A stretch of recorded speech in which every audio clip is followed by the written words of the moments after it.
Ya, kita bahas tentang rerangka konseptual ya, suatu model. Jadi di dalam chapter ini kita akan dapat gambaran kerangka konseptual dalam akuntansi itu apa. Ya, dia suatu model ya. Jadi kalau kita pernah dengar kerangka, ya mungkin dalam suatu bangunan kerangka itu adalah sesuatu yang menopang gitu ya. Kalau kerangka konseptual itu berarti konsep, ide atau sesuatu yang bisa dinalar ya. Ya berarti kerangka konseptualnya adalah suatu model ya, suatu teknologi penalaran yang dijadikan contoh ya. Jadi kerangka konseptualnya adalah sesuatu teknologi penalaran yang dijadikan contoh untuk ditransfer, diadopsi atau diadaptasi. Jadi kerangka konseptual yang nantinya itu isinya ditransfer, diadopsi dan diadaptasi baik dalam International Accounting Standard ya ataupun dalam penyusunan laporan keuangan. Jadi kerangka konseptualnya adalah sesuatu yang fundamental, yang basic yang harus ada ya dalam penyusunan laporan keuangan yang mengatur. Jadi semacam benchmark standarnya kita harus menyusun laporan keuangan itu mengacu ke satu standar yang kerangka konseptualnya itu seperti apa, seperti itu. Nah, ada yang namanya model atau kerangka konseptual namanya FASB ya. Ini suatu kerangka konseptual ya, suatu conceptual framework yang dituangkan dalam Statement of Financial Accounting Concept. Nah, FASB ini kepanjangannya adalah Financial Accounting Standard Board. Jadi dia adalah suatu lembaga yang membuat kerangka konseptual yang dia tugasnya adalah mengembangkan ya dan membuat standar ya. Ini dibuat oleh Amerika, keluarannya adalah GAAP ya, GAAP. GAAP ini General Accounting Accepted Principle ya, prinsip akuntansi berterima umum. Nah, GAAP ini dikeluarkan oleh FASB ya, yaitu di Amerika. Nah, di kubu lain itu ada yang dikeluarkan oleh Inggris, saya sudah pernah bahas di pertemuan sebelumnya. Ada juga lembaga IASC, International Accounting Standard Committee, itu yang mengeluarkan International Accounting Standard IAS. Nah, kalau FASB mengeluarkan GAAP ya, GAAP. Nah, kalau di Inggris ada IASC, International Accounting Standard Committee yang mengeluarkan tadi International Accounting Standard IAS. Kemudian IAS setelah tahun 2001 diubah namanya menjadi IFRS. IFRS ini adalah tandingannya GAAP ya. Sekarang sudah mengacu banyak ke IFRS, International Financial Reporting Standard. Nah, GAAP karena ada beberapa kelemahan yang tidak bisa diterapkan untuk ke depan ya, untuk masa yang sekarang ini, karena ada beberapa metode pencatatan dalam akuntansi dan metode pencatatan persediaan inventory juga kurang tepat di GAAP ini metodenya. Maka ada juga beberapa alasan tertentu sehingga GAAP ini sekarang mulai ditinggalkan dan mengacu ke IFRS. Nah, untuk di akademisi juga pelajaran yang diajarkan oleh dosen mulai mengacu ke IFRS, International Financial Reporting Standard, yang dikeluarkan di Inggris oleh IASC ya. Nah, FASB ini tapi adalah cikal bakal atau yang paling utama, yang duluan muncul ya, conceptual framework yang duluan muncul itu dari model FASB. Itu yang paling apa istilahnya, yang paling legend, yang lebih dulu muncul ya. Nah, yang paling update ya yang tadi IASC mengeluarkan IAS, kemudian tahun 2001 berubah menjadi IFRS ya. Alasannya kenapa harus ada suatu model atau conceptual framework? Ya karena komponennya lengkap dan terpadu serta mengandung aspek pendidikan dan penalaran yang cukup lengkap. Jadi conceptual framework ini diterima di dunia praktis ya, di dunia kerja dianggap itu best practice yang bisa diterapkan dalam akuntansi ya. Diterima gitu karena dia lengkap. Conceptual framework ini produknya FASB ini diterima. Nah, ini adalah FSFAC, Statement of Financial Accounting Concept. Dia ada beberapa pasal, beberapa nomor ya, pasal atau nomor gitu. Dia membahas tentang pelaporan keuangan ya. Tujuan pelaporan keuangan oleh business enterprise ya, perusahaan bisnis. Kemudian karakteristik kualitatif dari informasi akuntansi, elemen laporan keuangan dari perusahaan bisnis, entitas bisnis ya. Kemudian objektif tujuannya adalah melaporkan keuangan untuk yang NGO atau non bisnis ya, atau non profit. Jadi untuk yang SFAC nomor 4 ini untuk perusahaan-perusahaan yang notabene bukan perusahaan profit, berorientasi profit, tapi perusahaan yang non bisnis ya. Contohnya NGO, LSM, atau entrepreneur sosial ya, yang membantu ketika ada korban bencana alam, atau membantu mungkin ada yang membutuhkan atau kelainan atau mempunyai penyakit tetapi secara ekonomi kurang mampu, ya LSM yang bergerak di bidang sosial gitu. Bisa juga yang lain, yang penting non profit. Ini SFAC yang mengatur tentang itu, nomor 4 ya. Kemudian yang nomor 5 itu recognition and measurement ya, pengakuan dan pengukuran laporan keuangan ya untuk yang business enterprise, perusahaan yang berorientasi bisnis ya, profit. Yang SFAC nomor 6 itu isinya elemen-elemen dari laporan keuangan ya. Ini dulu dia di SFAC nomor 3. Kemudian ada SFAC nomor 6, dia merevisi atau mengupdate. Kemudian yang nomor 7, penggunaan dari informasi cash flow. Nah, informasi arus kas yang laporan keuangan yang kalian buat di mata kuliah pengantar akuntansi itu kegunaannya apa, itu ada dijelaskan di SFAC ini ya.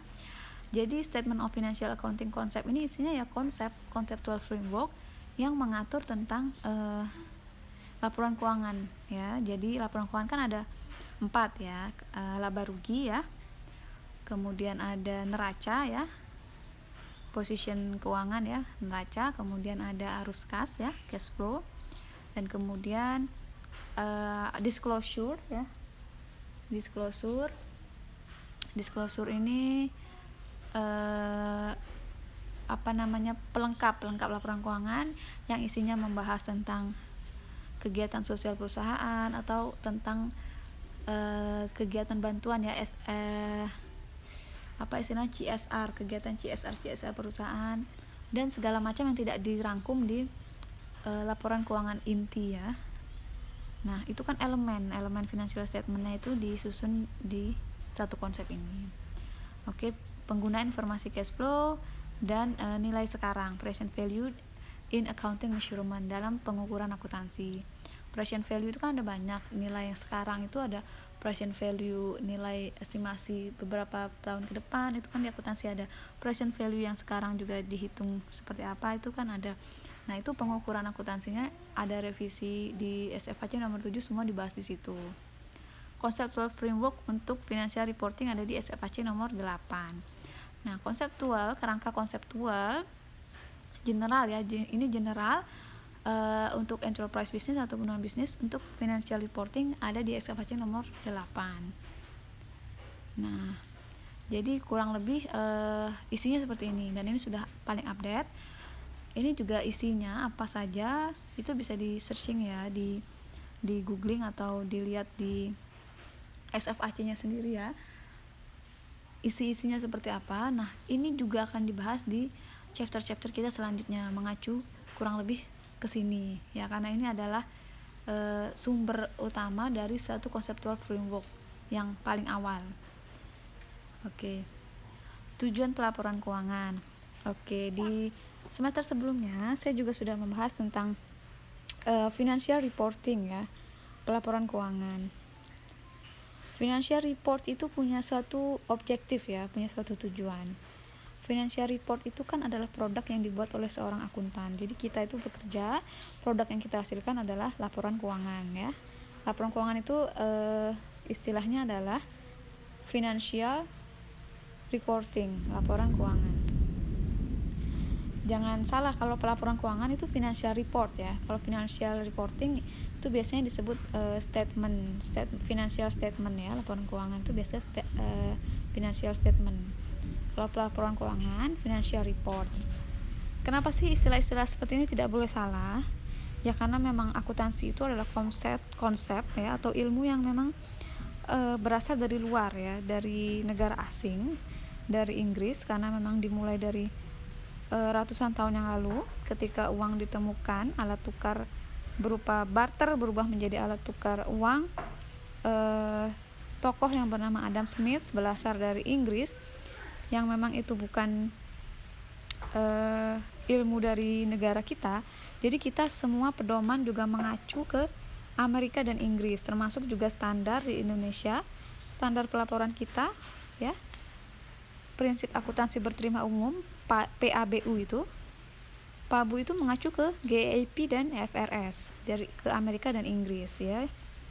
Jadi kiblatnya kita yang memang karena ilmunya belajar dari sana ya, mengacu standarnya ke sana, dan itu kan diterapkan mendunia ya. Jadi standar itu tujuannya memang untuk menyamakan bahasa pelaporan keuangan ketika dibaca oleh investor, kreditor atau supplier, itu mereka paham. Jadi ketika suatu perusahaan itu IPO ya, public offering, dia mulai bermain di saham, dia IPO dan dia mulai membuka peluang untuk investor asing masuk ke perusahaan dia, itu harus pakai standar internasional. Nah, kalau perusahaan Indonesia itu, perusahaan kita memakai standar ikut PABU. Nah, tujuan dari pelaporan keuangan ini ya, ini merupakan langkah penting dalam suatu proses perekayasaan pelaporan keuangan. Perekayasaan pelaporan keuangan sudah dibahas chapter sebelumnya, bahwa perekayasaan itu bukan merekayasa, bukan kreatif accounting, bukan, tapi perekayasaan adalah merekayasa, membuat sesuatu penalaran aturan untuk bagaimana mengatur, menyusun ya, laporan keuangan itu harus disusun seperti apa, standarnya seperti apa, konsepnya seperti apa. Nah, jadi langkah penting dalam perekayasaan pelaporan keuangan ada satu tahap ya, satu langkah, yaitu pelaporan keuangan. Di dalamnya itu menentukan konsep-konsep dan prinsip-prinsip dalam melaporkan keuangan. Konsep dan prinsip apa yang harus dipilih? Nah, ini menuntut pengidentifikasian pihak yang dituju. Jadi ketika melaporkan keuangan, kita harus memikirkan, kita membuat laporan keuangan itu, produk yang kita buat itu untuk dipakai siapa ya, usernya siapa yang akan memakai laporan keuangan itu. Nah, biasanya kalau laporan keuangan perusahaannya sudah IPO atau go public ya, itu akan diupdate di website perusahaan dan bisa diakses oleh banyak pihak atau banyak user. Nah, itu pun harus dilihat pihak yang dituju dalam membuat laporan keuangan itu, siapa yang dituju, sehingga semua user bisa mengerti. Nah, itu harus ada standarnya. Jadi pelaporan keuangan itu ya, posisi laporan keuangan itu tujuannya seperti itu. Jadi pelaporan keuangan itu mengidentifikasi pihak yang dituju, menentukan konsep dan prinsip yang dipilih. Nah, ini merupakan salah satu langkah penting dalam proses perekayasaan pelaporan keuangan. Nah, ada beberapa pendekatan untuk menentukan tujuan ya. Yang pertama, informasi keuangan umum ya, ini yang general. Kemudian yang kedua, beda tujuan beda angka, different figures for different purpose. Nah, biasanya kalau kita membuat produk laporan keuangan untuk tujuan yang berbeda atau bukan umum, yang umum ini maksudnya yang general, yang ada di website, yang bisa diakses semua pihak. Nah, kalau yang umum biasanya yang untuk yang khusus, misalnya kita mau mengajukan pinjaman atau ke bank atau kredit ke kreditor atau bukan bank ya, bank atau bukan bank, intinya mengajukan kredit, itu pasti ada proposal laporan keuangan yang kita purpose yang kita tawarkan ya, bahwa kita punya nilai aset berapa, kita punya nilai liability berapa, kita punya nilai equity berapa, apakah kita layak mendapatkan kredit dari pihak yang kita minta itu. Nah, itu kan ada di laporan keuangan. Ketika kita ingin membuat itu, kita dipilih atau kita mendapatkan kredit, kita akan membuat laporan keuangan itu dari sisi yang mungkin berbeda dengan laporan keuangan yang general yang diupdate di website ya, mungkin karena memang ada tujuan tertentu.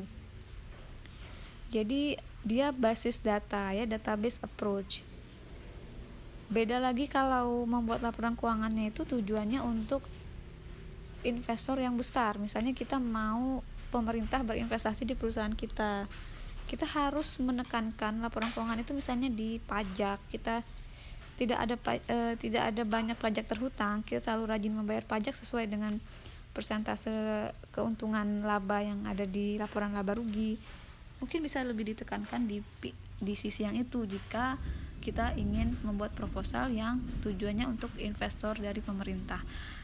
Itu biasanya sorry itu biasanya dari manajer atau supervisor akuntansi akan memberitahu membuat laporan keuangan itu untuk tujuan apa, purposingnya buat general atau buat particular purpose ya, jadi tujuan tertentu untuk ke entah bisa kreditor, entah bisa investor tertentu, atau untuk supplier bisa juga. Karena kalau kita salah atau kita presentasikan laporan keuangan dalam bentuk laporan ya, dalam bentuk report, itu tidak merefleksikan yang diinginkan oleh pihak yang kita tuju, entah investor, entah kreditor, entah supplier, kita bisa tidak dapat tidak dapat tawaran, entah tidak dikasih kredit, entah tidak dikasih barang supply atau apapun. Jadi karena produk akuntansi itu informasi, produk yang diberikan adalah informasi berupa laporan keuangan, jadi itu harus tepat ya, tujuannya ditentukan harus tepat. Nah, tujuannya siapa ya? Bila tujuan sosial dan ekonomi negara harus dicapai, siapa yang harus dituju oleh informasi? Nah, ini saya ulang terus, jika ditanya produk seorang akuntansi itu apa, produknya adalah informasi atau laporan keuangan. Jenis tujuannya apa? Fungsional atau buat bersama atau untuk kelompok yang dominan. Yang saya bahas tadi itu kelompok yang dominan. Jadi laporan keuangan yang informasi di dalamnya itu khusus sifatnya untuk kelompok dominan. Nah, ini evolusi. Nah, jika di Amerika itu dia sebelum tujuan dari pelaporan keuangan itu ditentukan, ada perundingan atau penalaran dari kelompok yang memang di Amerika itu menggodok atau membuat satu standar. Nah, itu ada evolusinya. Yang pertama, tujuan versi Asobat ya. Ini adalah kelompok Asobat yang memberikan tentang detail tujuan pelaporan keuangan. Ada juga tujuan versi APB nomor 4. Nah, ini keempat ini bisa kalian cari juga di internet kalau ingin tahu lebih lanjut ya. Versi Komite True Bolot. Ada juga tujuan versi yang FASB. Ya, yang lebih kita bahas ini ada tujuan yang versi FASB. Kalau di Indonesia sendiri ya, itu dinyatakan dalam kerangka dasar penyusunan dan penyajian laporan keuangan. Itu ada di SAK ya, Standar Akuntansi Keuangan. Tujuan pelaporan keuangan di Indonesia itu ada di SAK, Standar Akuntansi Keuangan. Dan itu sudah mengadopsi dari berbagai tujuan dan disesuaikan dengan konteks yang ada di Indonesia. Nah, dalam penentuan tujuan ya oleh FASB, ya ini contoh di Amerika, ada beberapa landasan pikiran yang dituangkan di dalamnya. Ya, tentu saja konteks lingkungan penerapan akuntansinya. Yang kedua, kemampuan pelaporan keuangan mengungkapkan informasi ya. Kemudian yang ketiga, perlu adanya fokus yang dituju ya, yang tadi ya, intent users. Nah, dalam ketiga landasan di atas, FASB ini, Financial Accounting Standard Board, dia membatasi lingkup pelaporan sebagai pelaporan keuangan eksternal umum dan pelaporan keuangan umum ya. Jadi general ya, umum, general purpose external financial reporting atau financial reporting ya. Dia membatasi lingkup pelaporan. Nah, perumusan tujuan pelaporan yang ada di FASB tadi, ada penalaran yang kalau dibuat dalam bentuk grafik, diagram seperti ini. Diagramnya seperti ini. Jadi konteks lingkungan seperti apa, konteks lingkungan di sana ya, lingkungan bisnis di negara itu, keterbatasan informasi apa saja yang harus dibatasi ya. Kemudian cakupan informasinya, istilahnya fokusnya di mana. Kemudian pelaporan keuangan yang general terbentuk. Nah, kemudian setelah ada general laporan keuangan, baru di spesialisasi atau di breakdown laporan keuangan general tadi ini. Kalau dibuat spesial atau pihak tertentu, dibuat untuk pihak tertentu, misalnya investor dan kreditor.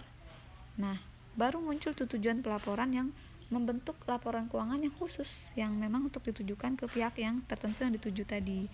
Istilahnya dielaborasi ya. Jadi tujuan pelaporannya untuk apa? Nah, organisasi dan jurisdiksi akuntansi. Ini yang di Amerika ya. Coba dilihat di diagramnya ini yang di Amerika. Kalau di Amerika memang semua organisasi itu dibagi dua.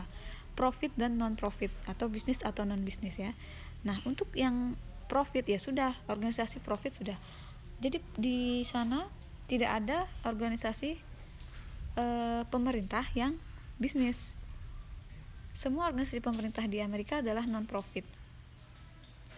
Yang non pemerintah juga ada yang non profit, tapi yang pemerintah tidak ada yang profit kalau di Amerika. Nah, yang pemerintah yang non profit ini ada yang lokal, ada yang federal, GAO ya. Nah, yang FASB tadi dia yang mengatur yang dua, yang organisasi profit sama yang organisasi non profit tapi non pemerintah. Nah, ada standar lain yang mengatur untuk yang pemerintah ya. Nah, itu tidak diacu oleh standar kita karena memang itu khusus untuk konteks pemerintah di Amerika. Yang diacu atau yang dipakai di Indonesia seperti yang ada di diagram ini. Ini diagram yang mencerminkan organisasi dan kesatuan akuntansi di Indonesia. Jadi ada organisasi bisnis dan non bisnis kalau di Indonesia. Bisnis dan non bisnis dua-duanya punya non pemerintah dan ada juga yang punya pemerintah sama. Kemudian yang pemerintah non bisnis ini ada yang pusat dan ada juga yang provinsi atau daerah ya. Kalau yang pemerintah non bisnis ini kurang lebih sama seperti yang di Amerika. Perbedaannya jika di Indonesia yang bisnis juga ada pemerintah yang memegang organisasi bisnis. Oke, jurisdiksinya ya. Jadi yang mengatur, yang mengawasi ada IAI, Ikatan Akuntansi Indonesia, IAPI, PPPAM ya, Menkyu, Badan Independen. Badan independen ini tergantung, bisa inspektorat, bisa BPK, bisa KPK dan sebagainya. Sekarang juga ada OJK, Otoritas Jasa Keuangan, itu lembaga baru yang paling muda, yang lahir paling muda itu OJK, itu badan independen yang juga bisa menjurisdiksi atau mengatur, mengawasi di sini. Oke. Nah, ini bisa dibaca sendiri, ini adalah informasi supaya berkualitas ya. Itu harus memenuhi karakteristik berikut. Oke, kemudian ini level kebijakan dan bentuk dokumen. Nah, akuntansi itu kan melibatkan dokumen undang-undang, rangka konseptual, standar, pedoman. Nah, itu levelnya ya, ini levelnya bisa badan yang sama di level nasional ya, tergantung negaranya ya. Biasanya undang-undang tentunya badan legislatif ya, yang membuat adalah pemerintah. Rangka konseptual adalah perekayasa ya, badan yang membuat perekayasaan itu ya. Ini sudah dibahas di chapter sebelumnya juga, siapa saja yang bisa melakukan perekayasaan pelaporan keuangan. Untuk standar akuntansi itu ada penyusunnya ya. Dan untuk pedoman akuntansi itu manajemen perusahaan masing-masing yang membuatnya. Oke, kemudian pertimbangan dalam kebijakan akuntansi. Oh iya. Ini juga bisa dibaca sendiri nih, sama dengan yang chapter sebelumnya sudah saya jelaskan ya. Perlukah informasi tertentu disediakan? Apakah cukup efisien? Mampukan pemakai memahami? Pemakai menggunakannya? Apakah informasi mempengaruhi keputusan? Bagaimana informasi tersebut diungkapkan? Ini hal-hal yang perlu dipertimbangkan ya dalam kebijakan akuntansi. Biasanya yang menetapkan kebijakan akuntansi adalah dalam suatu perusahaan itu biasanya CFO, Chief Financial Officer, atau di bawahnya CFO ada controller ya. Nah, jadi di balik CFO biasanya ada controller yang menetapkan itu kebijakan itu. Nah, ini kalau dibikin hierarki, ini hierarki kualitas informasi yang ada di SFAC nomor 2 ya. Ini adalah bagaimana sih pengambilan keputusan serta karakteristiknya itu sehingga sehingga informasi itu berkualitas ya. Jadi harus dilihat informasi itu benefit, lebih besar benefit daripada cost ya. Kemudian bisa mudah dipahami, kebermanfaatan keputusan, keberpautan, keterandalan ya. Jadi kalau keterandalan itu dia lebih ke isinya ya, bisa diuji, netral, tepat menyimbolkannya ya, jadi andal ya, bisa dipercaya. Kalau keberpautan tuh lebih pada bajunya atau tampilannya, jadi seperti dia mampu memberikan nilai balik ya, jadi mampu direspon ya oleh pembaca. Kemudian tepat waktu, mempunyai nilai prediktif. Kalau keterandalan itu kan dapat dipercaya ya, bedanya di situ. Isi, lebih ke isi kalau keterandalan. Kemudian Dari situ bisa dibandingkan ya antar satu laporan dengan laporan keuangan yang lain ya, atau bisa dirasakan lah oleh si user atau pembaca informasi ya. Jadi ketika orang membaca laporan keuangan itu dia bisa membandingkan, oh kalau saya berinvestasi di perusahaan A itu lebih bagus nih karena dia menghasilkan profit per tahun tuh lebih tinggi daripada perusahaan B, misalnya seperti itu. Setelah dia membacanya itu bisa dibandingkan, maksudnya gitu. Nah ini semua materialitas ya, jadi semua ini subjektif, tergantung oleh si pembaca, usernya ya, tingkat materialitasnya.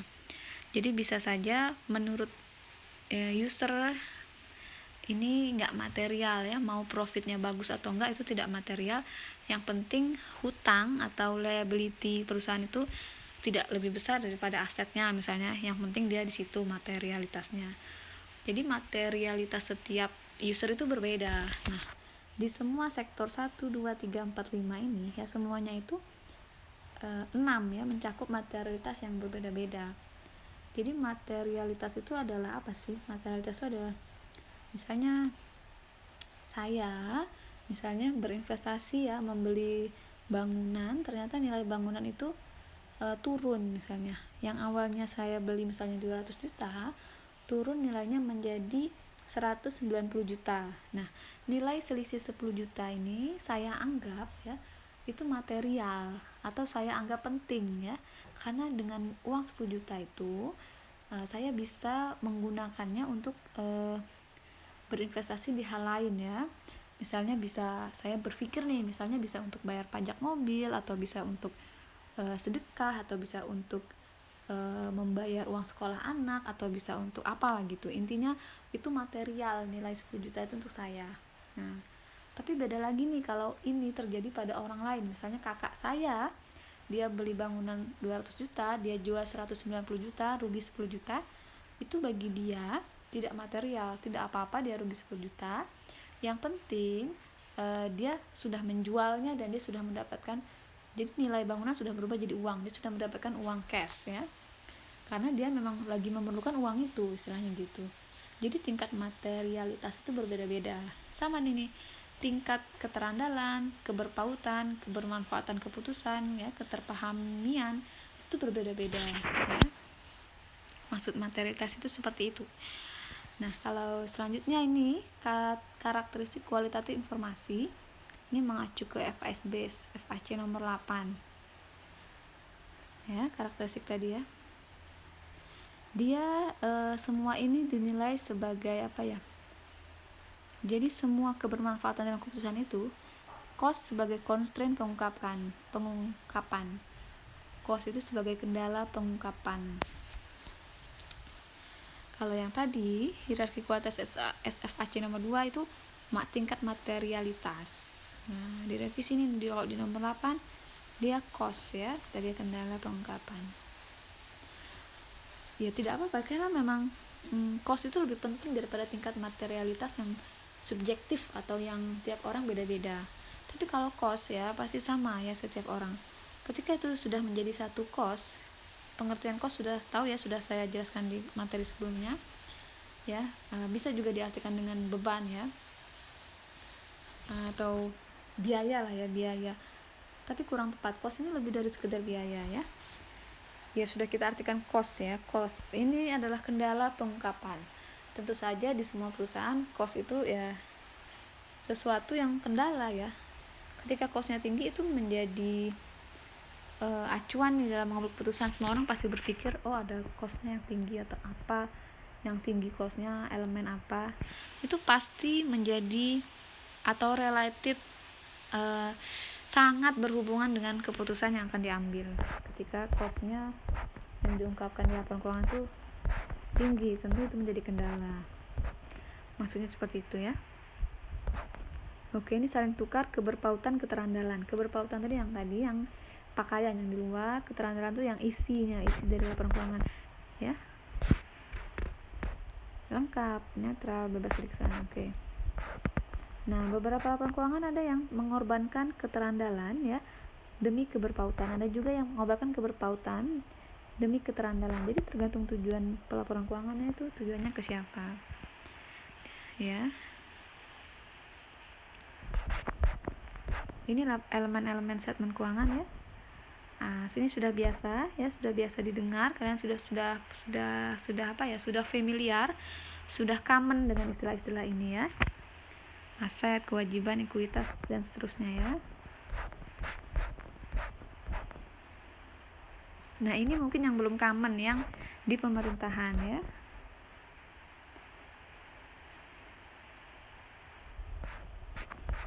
Oke.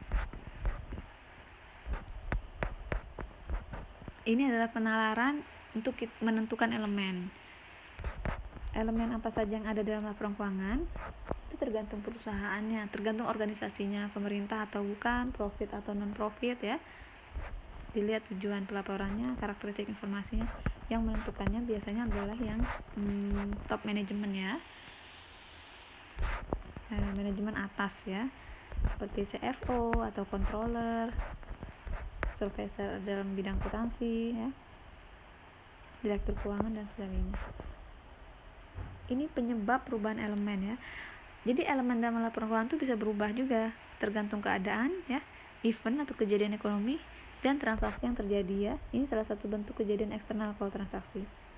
Kalau kejadian internal tidak dapat disebut transaksi. Jadi yang namanya transaksi itu sebenarnya tidak ada transaksi internal, karena transaksi itu kan kita ya. Kalau kita berbicara kita membeli suatu barang, itu kan kita bertransaksi dengan orang lain, orang di luarnya kita. Kalau perusahaan juga gitu, transaksi itu ya satu perusahaan ke perusahaan lain. Transaksi dalam perusahaan itu atau transaksi internal itu sebenarnya itu istilah internal transaction itu sebenarnya tidak ada ya. Nah, transaksi yang terjadi ya itu juga termasuk salah satu yang bisa menyebabkan perubahan elemen. Ini elemen-elemen ini bisa berubah nih, nilai aset, kewajiban, nilai arus kas ya, itu bisa berubah-ubah dari 3 hal ini. Jelas ya, ini sudah matikan kejadian ekonomi, keadaan dari perusahaannya, circumstance perusahaannya, transaksinya sudah pasti. Ini sebenarnya sudah tidak perlu dibahas ya, ini sebenarnya hal-hal dasar dalam akuntansi. Ketika kalian membuat jurnal ya, mulai dari general jurnal sampai terbuat statement, financial statement, hal-hal ini sebenarnya sudah secara tidak langsung sudah kalian praktekkan, terutama di laboratorium akuntansi keuangan ya. Ini adalah istilah-istilah yang sudah biasa ya. Cuma di mata kuliah ini karena namanya teori akuntansi, semua diteorikan, semua ditulis ya. Aset itu apa, kewajiban itu apa, sebenarnya kalian sudah mengerti maksudnya karena sudah belajar prakteknya dulu atau praktisnya dulu, membuat jurnal, membuat laporan keuangan ya. Sebelumnya ada worksheet, ada jurnal penyesuaian ya. Semuanya sudah kalian pelajari. Nah, kalau di teori akuntansi ini mata kuliahnya berbeda dengan mata kuliah sebelumnya yang saya ajarkan di pengantar akuntansi ya, akuntansi keuangan intermediate atau menengah, akuntansi keuangan advance atau lanjutan itu berbeda. Apalagi laboratorium praktikum akuntansi keuangan itu berbeda dengan ini. Kalau di teori akuntansi ini kita benar-benar isinya tulisan semua. Aset itu apa, liability itu apa, terus yang membuat atau menyusun laporan keuangan itu diatur atau distandarkan oleh siapa. Nah, isi mata kuliah ini seperti itu.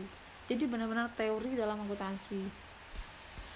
Pengukuran itu apa, pengakuan dan seterusnya, teknis pencatatan secara resmi juga. Kemudian ada atribut dalam pengukuran. Ini sebenarnya sudah kalian tahu juga, kayak historical cost, kemudian current cost, nilai pasar, nilai net realizable value ya, NRV ya, masih ingat? Nilai yang harus kita ambil yang paling rendah yang mana. Kemudian nilai sekarang ya, discount value, future cash flow. Ini sudah biasa juga atribut-atribut pengukuran ini dalam mengestimasi nilai ya, baik itu obligasi ataupun saham ya, ataupun transaksi dalam satu organisasi. Itu pakai atribut pengukuran ini ya. Historical cost itu sudah biasa juga. Current cost itu juga sudah tahu. Nilai pasar sekarang current market value. Kemudian nilai net realizable value, nilai yang lebih kecil yang diambil. Kemudian nilai sekarang yang diskonan aliran kas masa mendatang, nilai estimasi. Ya, kemudian apalagi yang diatur di kerangka konseptual, ada lingkup pengakuan dalam pelaporan keuangan.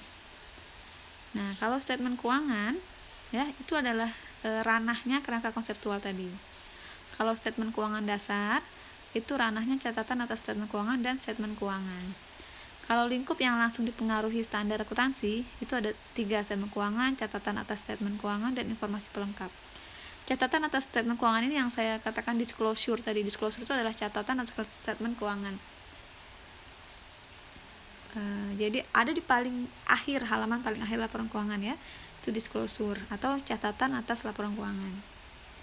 Ya, dan seterusnya sampai informasi lain-lainnya itu ya. Jadi ini istilahnya adalah lingkup dari pencatatan dalam pelaporan keuangan tuh yang mengaturnya apa. Nah, kalau standar itu dia mengatur 3 hal ini sampai informasi itu lengkap. Kalau media untuk melaporkan keuangan tuh biasanya lingkup pelaporan keuangan ya, tergantung dari lingkupnya. Kalau informasi lain-lain, semua informasi yang relevan dengan keputusan itu boleh ya. Ini kriteria pengakuan fundamental. Oke, pengakuan itu secara fundamental harus memiliki kriteria.